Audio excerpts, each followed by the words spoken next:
इस वीडियो में दिखाई गई कहानी केवल क्रिएटिव स्टोरी टेलिंग है। देवी निवृत्ति वैदिक ग्रंथों की एक दार्शनिक और ब्रह्मांडीय शक्ति हैं, जबकि स्त्री एक काल्पनिक फिल्म है।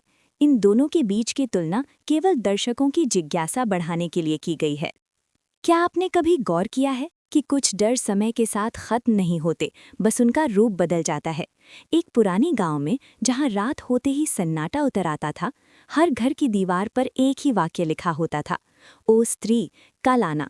क्योंकि लोगों का मानना था कि वो रहस्यमयी शक्ति उसी रात आती है जब कोई उसे भूल जाता है। एक बार एक युवक ने हंसते हुए कहा, ये सब अंधविश्वास है, और उसने अपने दरवाजे पर कुछ भी नहीं लिखा। रात गहरी होती गई, हवा भारी होने लगी, और ठीक आधी रात को ठक ठक ठक दरवाजे पर दस्तक हुई। उसने सोचा कोई मजाक कर रहा है, लेकिन जब उसने दरवाज़ा खोला, बाहर कोई नहीं था, सिर्फ ठंडी हवा और मिट्टी पर गीले पाँव के निशान जो धीरे धीरे उसके घर के अंदर जा रहे थे। वो घबरा गया, पीछे मुड़ा, लेकिन तब तक बहुत देर हो चुकी थी। अगली सुबह दरवाज़ा खुला मिला और वो युवक कभी नहीं मिला। लेकिन ये कहानी यहीं खत्म नहीं होती। सदियों पहले वैदिक काल में भी कुछ ऐसा ही होता था। ऋषि मुनि एक ऐसी शक्ति से भयभीत थे जिसे वे देवी निवृत्ति कहते थे। विनाश, पतन और अंधकार की अधिष्ठात्री।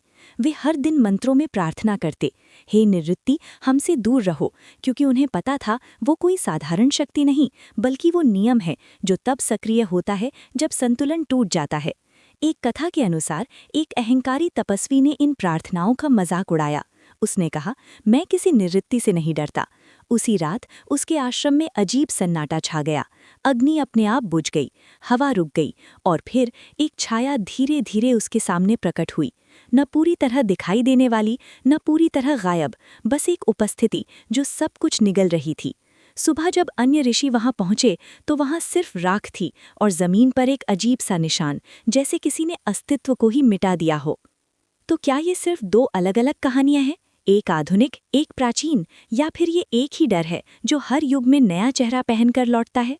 शायद सच्चाई ये है कि निवृत्ति कोई बाहर की शक्ति नहीं, बल्कि उस अंधकार का नाम है जिसे हम अपने कर्मों, अपने अहंकार और अपनी गलतियों से जन्म देते हैं।